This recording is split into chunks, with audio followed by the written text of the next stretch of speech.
Kia Sportage и «Газель» столкнулись на пересечении улиц Короленко и Волгоградская.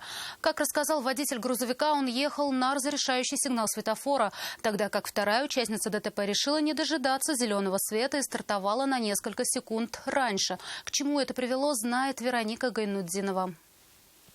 После того, как Kia врезалась в левый бок «Газели», последнюю отбросила на разделительную полосу. Повезло, что до пешеходов грузовой транспорт все же не долетел. Его водитель отметил, что ехал по всем правилам, и аварию спровоцировала автоледи, управлявшая легковушкой. Вот она вот здесь стояла, вот она остановилась на красный и, получается, заранее поехала, уже двигаться начала, и вот мне въехала. А вы уже маневр завершали? Я завершал маневр, вот, получается, я выехал, и вот она мне стала приезжать. Я даже посмотрел, думаю, неужели я не мог красный ведь увидеть?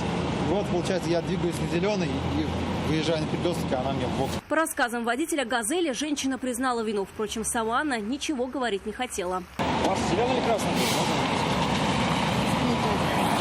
Обе машины получили значительные повреждения. Участники ДТП остались дожидаться на месте сотрудников госавтоинспекции.